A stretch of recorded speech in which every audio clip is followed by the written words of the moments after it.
celles et ceux qui ont choisi le cœur en pierre célestine, voici la carte qui correspond, la carte numéro 38. Vous êtes rare et libre. Vous êtes merveilleusement unique. Y a-t-il d'autres personnes que moi dans le jardin? Demanda Alice, qui préféra ne pas relever la dernière remarque de la rose. Il y a une fleur qui peut se déplacer comme toi, répondit la rose. Je me demande comment vous vous y prenez. Les autres peuvent parfois avoir du mal à vous comprendre et préféreront souvent essayer de vous faire rentrer dans une classification qui leur est familière. Lorsque vous n'êtes pas clairement une chose ou une autre, lorsque vous êtes un pionnier, un rebelle, et un esprit libre, vous risquez de ne rencontrer que désapprobation. C'est ce qui arrive à Alice lorsque les fleurs, qui savent exactement qui elles sont, ne peuvent pas la classer. Elle suppose donc qu'elle est une fleur plutôt sauvage qui préférerait forcément leur ressembler. Vous aussi, vous êtes une fleur rare et sauvage. Vous êtes un enfant de la nature. Vous êtes libre. Vous êtes amoureux. Amoureuse. Et vous ne vous comporterez tout simplement pas de la manière que les autres pensent être juste. Peut-être préféreriez-vous même vivre en dehors des règles et des conventions de la société et de la culture? Votre inspiration vient de votre capacité à être vous-même et à explorer votre potentiel. Vous êtes non conventionnel, surprenant, différent et les gens le reconnaissent. Certains diront que vous avez tort de vouloir être libre et vous verront comme une mauvaise herbe, comme les fleurs envers Alice. Mais d'autres, comme le tendre bourgeon, vous aimeront exactement pour cela. Embrassez pleinement vos qualités uniques et si rares, n'essayez pas de vous intégrer. Vous seriez constamment frustré et toujours malheureux. Soyez brave. En intégrant votre propre nature sauvage, vous inspirerez les autres à être eux-mêmes, en particulier les plus jeunes. Et souvenez-vous qu'il n'est jamais trop tard pour être une fleur sauvage. Sur le plan divinatoire, cette carte vous invite à lutter pour trouver les lieux où les autres vous acceptent tels que vous êtes, où vous vous sentez à votre place. Cette carte vous invite aussi à apprendre à accepter tout ce qui vous rend différent pour que fleurisse votre plein potentiel. Cette carte vous indique que vous ne pouvez être ni classé ni défini, alors refusez de vous conformer à une norme. Explorez les frontières de l'esprit humain et sachez à quel point vous êtes précieux, précieuse et rare. En numérologie, si l'on fait la somme des chiffres individuels 8 plus 3, nous tombons sur le numéro 11. Le 11 qui est un nombre puissant et spirituel puisque c'est un maître nombre. Il destine celui ou celle qui le porte à une personnalité hors du commun. L'énergie du 11 confère une force intérieure extraordinaire pour affronter tous les obstacles de la vie. Si vous avez un chemin de vie en 11, vous êtes doté d'une très grande intuition, très charismatique, vous laissez un souvenir indélébile auprès de toutes les personnes que vous rencontrez. Sans omettre que le numéro 11 peut aussi correspondre à la maison 11 en astrologie. Ici, le chiffre 11 met en lumière tous vos projets collectifs dans votre vie. Le signe qui se trouve en maison 11 dans votre thème astrologique symbolise votre façon d'agir en groupe et vos facultés d'intuition. Le message du chiffre 11 est clair, vous pourrez trouver en vous la force nécessaire pour réussir. Le choix numéro 2, la carte numéro 36, pour celles et ceux qui ont choisi le cœur en sélénite, soit le cœur blanc. Brillez comme une bougie, vous vous en sortirez quoi qu'il arrive.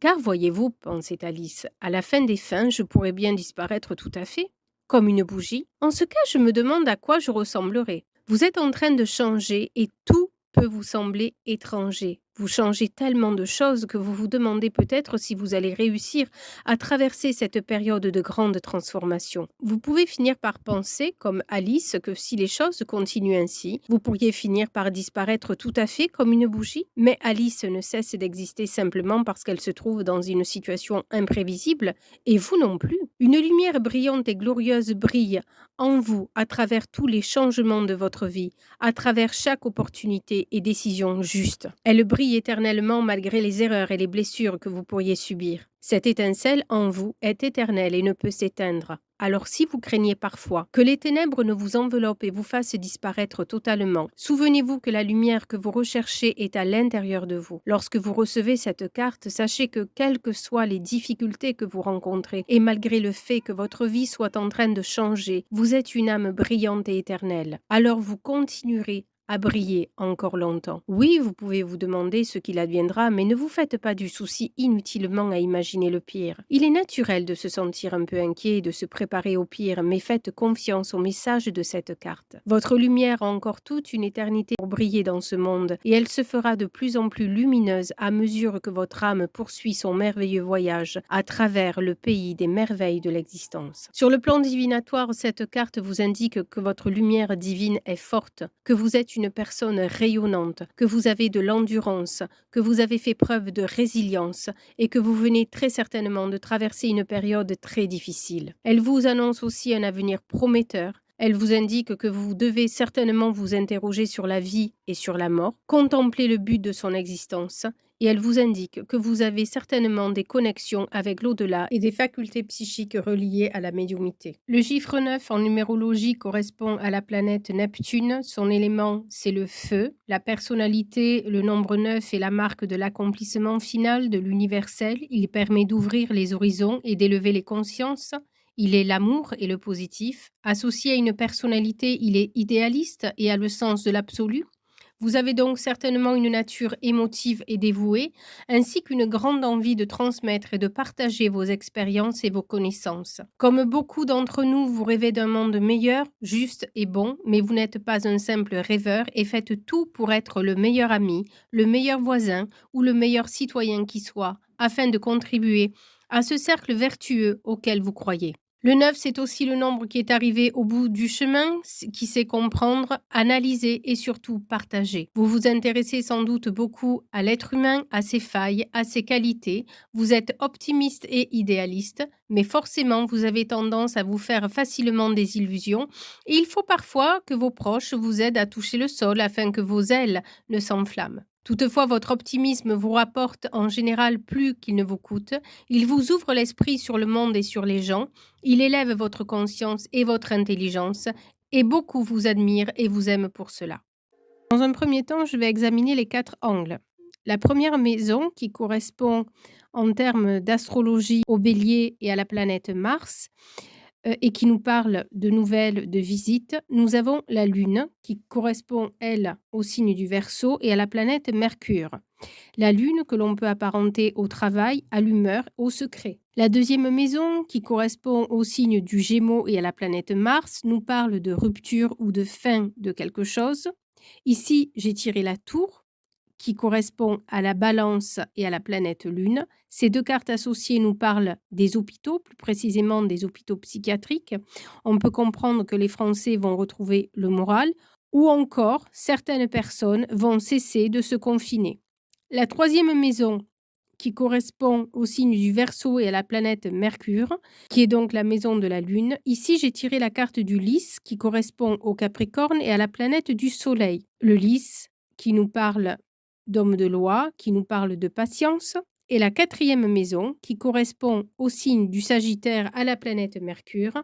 J'ai tiré la carte du trèfle, qui correspond au signe du Bélier, à la planète Soleil, qui nous parle de chance ou de modestes gains financiers. Donc, pour décanter l'ambiance générale, ces cartes nous annoncent que des hommes politiques d'un certain âge vont avoir un petit coup de chance sur le plan de la carrière. On peut aussi nous dire que d'ici le printemps, le pays va cesser une politique de confinement et de restriction, que la justice va éclairer des affaires louches, que beaucoup de secrets et de scandales vont être mis en lumière. Et sur un plan plus individuel, une femme d'un certain âge va sortir de sa tour d'ivoire et, avec l'appui de proches ou d'amis, peut obtenir gain de cause sur un plan juridique. Elle peut aussi avoir un petit coup de pouce du destin et gagner un petit gain financier au jeu du hasard, ou il peut encore s'agir de personnes que l'on a obligées à stopper une activité professionnelle. Ces personnes vont toucher un petit dédommagement. Quant aux hôpitaux, ils risquent d'obtenir une petite rentrée d'argent. Sur un plan astrologique, les planètes et les signes sont majoritaires en éléments air et feu, ce qui laisse supposer énormément de débats, de manifestations et de tensions nerveuses. Le climat jusqu'au printemps va être chaud bouillant. La problématique qui ressort ici dans ce tableau est le suivant. Soit vous attendez une demande de mutation dans le cadre du travail ou sur le plan du logement et malheureusement, à l'instant T, votre situation est bloquée. Il faut savoir que la planète Saturne, qui est la planète de la lenteur, des blocages, est située dans la maison du voyage et du transport. Et si l'on retranscrit ce problème sur la psyché par rapport à l'autre version de la Lune, vous êtes ancré dans une profonde dépression et vous n'avez plus l'énergie vitale pour remonter à la surface. Maintenant que j'ai identifié les 3 problèmes qui vous occupent, je vais examiner votre état d'esprit. La consultante ici est en mauvaise posture car elle est écrasée par les soucis, la peur et le stress. Elle occupe la maison du consultant, elle est dans le signe du Capricorne et la planète qui l'accompagne actuellement est Jupiter. Ce qui veut dire que cette personne a beaucoup de mal à relativiser ses problèmes.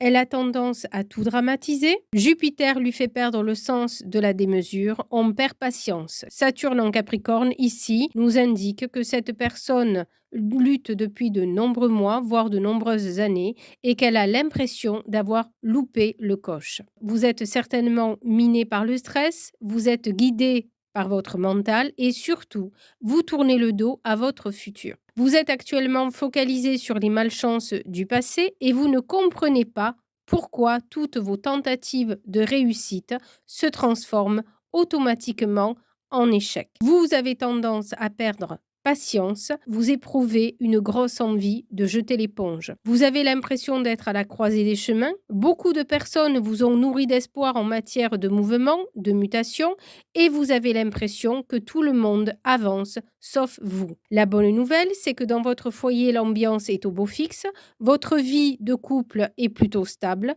quelques petites querelles concernant les finances, mais dans l'ensemble, tout va bien. Si ce n'est que votre désir de bouger ne se réalise pas. Donc, il y a quand même cette frustration que vous nourrissez au quotidien. Vous avez répété par le passé plusieurs demandes de mutation, mais ne lâchez rien, car vous êtes protégé par vos ancêtres, une maman, une grand-mère, voire les deux à la fois.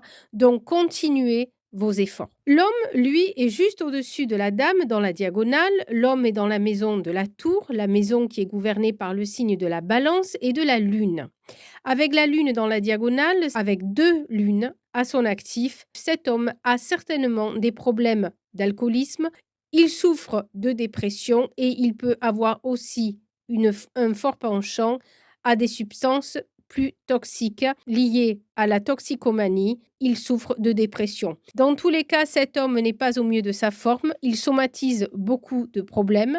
Il peut travailler dans une administration ou habiter dans un immeuble. Dans tous les cas, cet homme est marié ou pacsé. Il est dans l'incapacité de vivre seul. C'est quelqu'un qui a constamment besoin des autres. Il souffre d'une grande codépendance affective. Il a peut-être le complexe d'abandon. Dans tous les cas, cet homme a des problèmes de santé. Il faut qu'il fasse très attention à toutes les substances toxiques qu'il consomme. Cet homme est marié ou vit en couple depuis de nombreuses années et il y a dans son couple des disputes d'ordre domestique avec la personne qui partage sa vie. À vous, bien sûr, d'ajuster les prédictions. Dans la partie suivante, je vais voir quelles sont les solutions qui s'offrent à vous. En ce qui concerne la consultante, si je regarde les cartes qui vous suivent, je peux voir clairement que vous allez recevoir de façon très rapide, je dirais d'ici la fin de l'hiver ou début printemps, une lettre ou un email qui va vous remplir de bonheur. Un rêve se réalise, votre patience va être enfin récompensée. Un nouveau départ s'offre à vous dans un avenir proche. Les cartes vous annoncent un changement de lieu. Vous allez sans doute changer d'environnement, de voisinage ou de collègue de travail. On voit clairement une rupture et un nouveau départ. Cette nouvelle peut même arriver d'ici la fin de l'hiver. Quant à l'homme, il est à la croisée des chemins. Il va être placé devant une situation qui va le forcer à prendre une décision. Selon la disposition des cartes, vous allez apprendre la fin d'un contrat de travail ou la fin d'un mariage. Dans tous les cas, vous allez mettre fin à un contrat qui s'est inscrit dans la durée, ce qui risque bien sûr de venir alimenter cette dépendance que vous nourrissez à l'alcool, au tabac et autres substances. Ce changement peut entraîner chez vous un déménagement. Dans tous les cas, ce changement peut provoquer un déménagement ou tout du moins un des 2 partenaires quitte le foyer. Veillez à ce que ce changement de situation subi de votre part ne vous plonge pas dans les affres de la dépression. Si votre question concernait le travail, vous allez recevoir l'appui d'un homme influent et vous allez signer un contrat. Si votre question concernait les finances, vous allez certainement, grâce à l'appui d'un homme puissant, remporter un gros contrat qui va vous permettre de gagner une grosse somme d'argent. Si votre question concernait le domaine sentimental, vous allez recevoir une invitation de la part d'un homme que vous avez séduit. Dans tous les cas, cet homme a l'intention de faire plus ample connaissance avec vous. J'espère que ce tirage vous a plu. N'hésitez pas à en parler dans les commentaires, likez la vidéo, partagez la vidéo. Quant à moi, je vous remercie et je vous dis à bientôt.